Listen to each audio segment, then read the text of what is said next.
আসসালামু আলাইকুম রহমতুল্লাহি ওবরকাতুহু।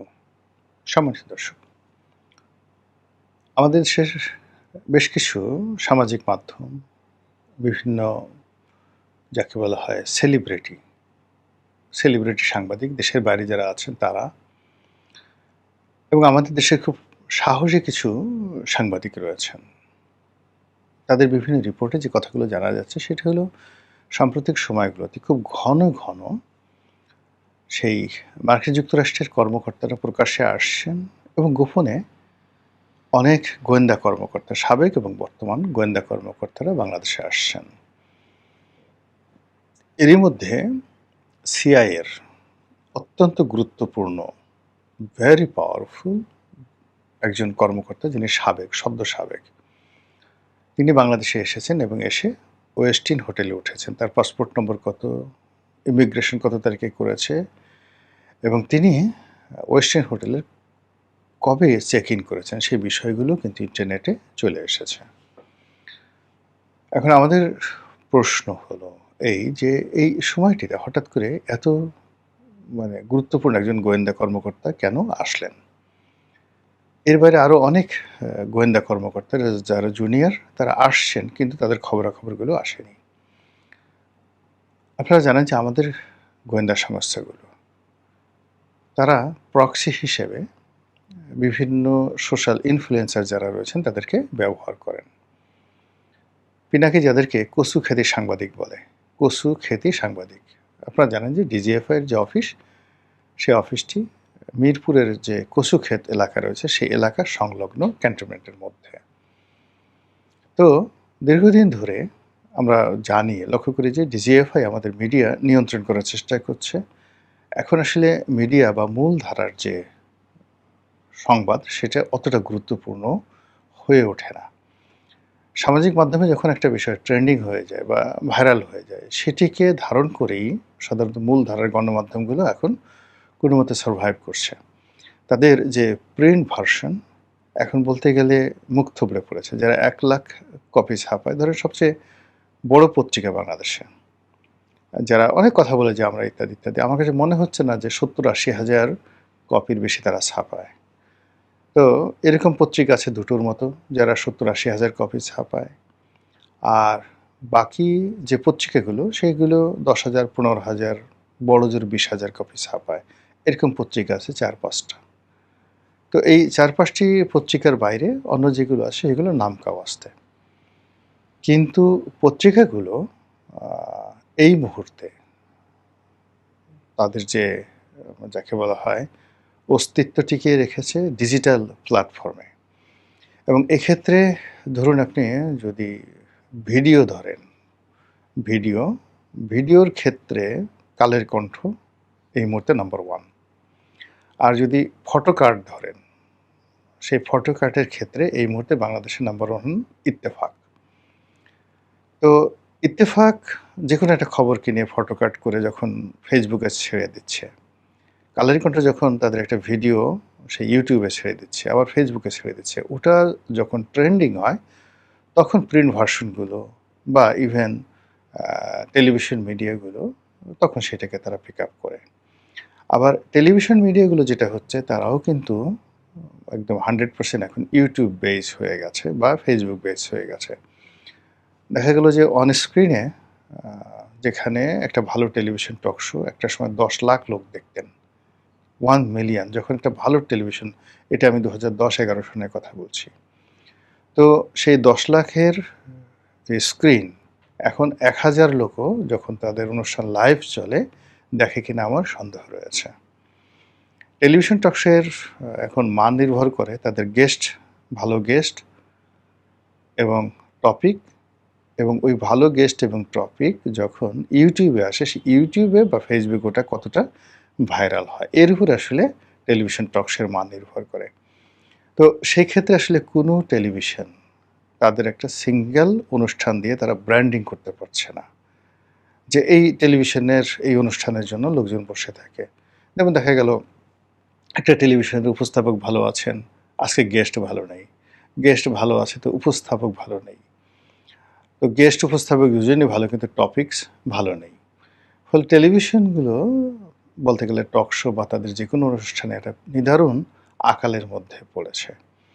এই আকালের এই সময়টিতে সবচেয়ে গুরুত্বপূর্ণ যে ভূমিকা পালন যারা করছে তারা এই সোশ্যাল ইনফ্লুয়েন্সার, যারা YouTube, Facebook সেখানে বিভিন্ন তথ্য পরিবেশন করছেন, লেখালেখি করছেন, কথাবার্তা বলছেন এবং সেখানে আপনি কচুখেতি সাংবাদিক বলেন বা পিনাকি বলেন বা অন্য কারো নাম বলেন, সেক্ষেত্রে ঘুরে ফিরে তাদের বক্তব্যগুলোকেই মিডিয়া ওন করতে হচ্ছে। তো এমনি একজন সাংবাদিক যিনি জুলকারনাইন সায়ের, তিনি, তারপরে আরও একজন সাংবাদিক ইদানিংকালে মিস্টার শোয়েব, ব্লিটস পত্রিকার সম্পাদক, যথেষ্ট স্ট্রেট ফরওয়ার্ড ওয়েতে কথাবার্তা বলেন। মঞ্জুরুল আলম পান্না বলেন, মাসুদ কামাল বলেন, তারপর বক্তাদের মধ্যে অ্যাডভোকেট মহসিন রশিদ খুবই একেবারে চাষা ছোলা কথাবার্তা বলেন। যাই বলেন না কেন ফটাফট সেগুলো ভাইরাল হয়ে যায়। আনিস আলমগীরের কথাও ভাইরাল হয়। কিন্তু এই কথাগুলোর মধ্যে দেখা গেল যে বিভিন্ন একেবারে স্পেসিফিক তথ্য নিয়ে গোপন বিষয়গুলো, কে নিয়োগ লাভ করবে, কে বদলি হবে, মানে ওই যে কচুখ্যাতি সাংবাদিক বা ডিজিএফআই এর তথ্য বা অন্য যে কোনো সূত্র থেকে অনুসন্ধানী সাংবাদিক হোয়াটএভার মেবি, এখানে জুলকারনাইন সায়ের অত্যন্ত গুরুত্বপূর্ণ একটা ভূমিকা পালন করছেন এই মুহূর্তে, যেটা একটা সময় পিনাকি ছিল। অর্থাৎ যাকে বলা হয় ডক্টর মোহাম্মদ ইউনূসের জামানাতে যে কাজটি পিনাকি করতেন, অর্থাৎ পিনাকির কাছে যে তথ্যগুলো যেহেতু সেটার কাউন্টার জুলকারনাইন সাইড দেওয়ার চেষ্টা করতেন, কিন্তু সেখানে পিনাকি আসলে বেটার পর্যায়ে ছিলেন। আবার এখন যেটা হলো পিনাকির বাজার কমে গেছে, এখন জুলকারনাইন সায়েরের বাজার ভালো চলছে, যদিও সে পিনাকির মতো কথা বলতে পারে না, কিন্তু সে লিখতে পারে বাংলা এবং ইংরেজিতে, সে লিখতে পারে এবং তার কাছে যেহেতু তথ্যপত্র থাকে এগুলো নিয়ে বাংলাদেশের মূলধারার গণমাধ্যম মাতামাতি করে এবং আমরা যারা দর্শক পাঠক রয়েছে আমরাও কিন্তু এই জিনিসগুলো দেখি জুলকারনাইন সায়ের কী বলেছে। তো সেই জুলকারনাইন সায়ের বা ব্লিটস সম্পাদক সোয়েব সাহেব তাদের বক্তব্য অনুযায়ী এই যে মার্কিন গোয়েন্দা, সেই গোয়েন্দার আগমন নিয়ে নানা রকম বিচার হচ্ছে, বিশ্লেষণ হচ্ছে। আমাদের দেশে স্বাধীন গণমাধ্যমের কথা বলা হলেও ঠিক মবের ভয়ে ইউনূস জামানাতে স্বাধীন সাংবাদিকতা হয়নি। আর এখন ঠিক আরও ত্রিমাত্রিক প্রশাসনিক ভয়, মবের ভয়, বিএনপি যারা নেতাকর্মী তাদের ভয়, সরকারের দমন পীড়ন থেকে শুরু করে নানা রকম আতঙ্ক এমনভাবে ছড়িয়ে পড়েছে যে বাংলাদেশে বসে ঠিক শেখ হাসিনার জামানাতে যেভাবে তথ্য বলা যেত, এমনকি অনুমান নির্ভর কথাবার্তা বলা যেত, এমনকি গালাগালি করা যেত, সেই জিনিসগুলো এখন একেবারে মানে রিভার্স হয়ে গেছে। তো যা হোক, এখন এই যে মার্কিন গোয়েন্দারা আসছে কিংবা ধরুন ভারতের গোয়েন্দারা আসতে পারে, তারপর পাকিস্তানের গোয়েন্দারা আসতে পারে, এগুলো অহরহ হয়, কিন্তু শান্তির সময়টাতে যেভাবে হয়, অশান্তির সময়টাতে এগুলো খুব মারাত্মক আকার ধারণ করে। আমরা বিদেশি গোয়েন্দাদেরকে নিয়ে ভয় পাই বিভিন্ন কারণ, যে আমাদের দেশে অনেকগুলো দুর্ঘটনা ইতিপূর্বে ঘটেছে। বঙ্গবন্ধুর হত্যাকাণ্ড, জিয়াউর রহমান সাহেবের হত্যাকাণ্ড, সাত্তার সাহেবের ক্ষমতাচ্যুতি, এরশাদ সাহেবের ক্ষমতাচ্যুতি, এরপরে গণতান্ত্রিক আমল যখন শুরু হলো 1991 থেকে, প্রত্যেকবারই ক্ষমতার পালা বদলে বিদেশি গোয়েন্দা সংস্থা, বিদেশি রাষ্ট্রের খুবই গুরুত্বপূর্ণ ভূমিকা ছিল। তো সেদিক থেকে আমরা আসলে নিজেদের জনগণকে যেভাবে ভয় পাই, সম্মান করি বা তাদের উপর নির্ভর করি, তার চেয়ে বিদেশি রাষ্ট্রদূত, তাদের গোয়েন্দা সংস্থা, বিদেশি রাষ্ট্রের বিভিন্ন সিদ্ধান্ত, সেটাও আমাদেরকে মানতে হয়। তো আমরা শেখ হাসিনার পতনের পরে যে কোনোভাবেই হোক না কেন মার্কিন বলয়ে ঢুকে গিয়েছি। আমাদের ক্ষুদ্র রাষ্ট্র, আমাদের যতটা সম্ভব আমরা মার্কিন যুক্তরাষ্ট্রকে দিয়েছি এবং দেওয়ার পরে যেভাবে আমরা তাদের সঙ্গে একটি চুক্তির মাধ্যমে নিজেদেরকে নিবেদন করেছি, নিজেদেরকে বিসর্জন দিয়েছি, আমাদের যা কিছু আছে সেগুলো সবই তাদের কদম মোবারকে সমর্পণ করার জন্য 10 পায়ে দাঁড়িয়ে আছি। এরপরে আসলে আর কোনো কিছু থাকে না। কিন্তু যেটি হয়, কর্তৃত্ববাদী এবং সাম্রাজ্যবাদী যে শব্দ দুটো রয়েছে, এ দুটো শব্দ যে সকল দেশ, কাল, ব্যক্তি, সমাজের উপর আবর্তিত হয়, তারা একটি মানুষ এবং তাদের প্রতিপক্ষ, যে মানুষটি তাদের প্রতিপক্ষ, তাদেরকে একেবারে মাটির সঙ্গে মিশিয়ে পশুর পর্যায়ে, এমন পশু যে কখনো গুঁতো দিতে পারে না, মাথা তুলে উঠতে পারে না, একেবারে সারাক্ষণ সে শুয়ে থাকে, হা করে থাকে। তো এইরকম পর্যায়ে না পৌঁছা পর্যন্ত কোনো অবস্থাতেই তাদের মধ্যে স্বস্তি আসে না। এখন আমেরিকার সঙ্গে চুক্তি করা হয়েছে, সবকিছু করা হয়েছে। কিন্তু শর্ত হলো তুমি চীনের কাছে যেতে পারবে না। আমাদের অনুমতি ছাড়া ভারতের কাছে যেতে পারবে না। আমাদের অনুমতি ছাড়া এমনকি ইংল্যান্ড থেকেও তাদের বন্ধু রাষ্ট্র সেখান থেকেও সামরিক সরঞ্জামাদি আনতে পারবে না। এই ধরনের কথাবার্তা আমরা শুনছি। তো সেখানে তারেক রহমান সাহেবের চীন ভ্রমণ। তারপরে তিনি খুব চেষ্টা করছেন ভারতের সাথে একটা সম্পর্ক উন্নয়নের জন্য, সেখানে যাওয়ার জন্য। কিন্তু এই কাজগুলো হয়ে উঠছে না। আর এই চীনের সঙ্গে তার এই যে ভ্রমণটি, এটা আমি নিষেধ করেছিলাম। অনেকে নিষেধ করেছিল। তারেক রহমান সাহেবের এই মুহূর্তে সেখানে যাওয়াটা ঠিক হবে না। কি দরকার ছিল যাওয়ার?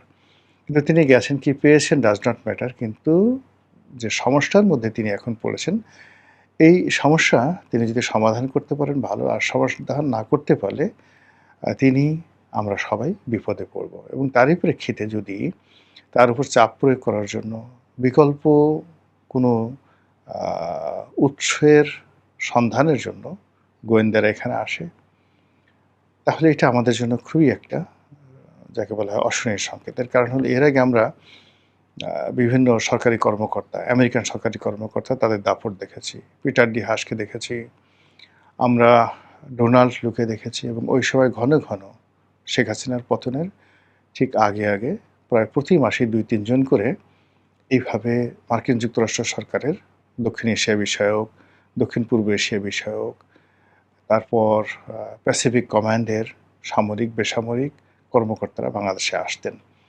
তার প্রেক্ষিতে আমাদের দেশে যে একটা অভ্যুত্থান হয়ে গেল এবং একটি ১৭ বছরের সরকার, যেটিকে বলা হতো পৃথিবীর অন্যতম শক্তিশালী সরকার, সেই সরকারের পতন হলো। এইটা আমাদের জন্য একটা সিঁদুরের মেঘ।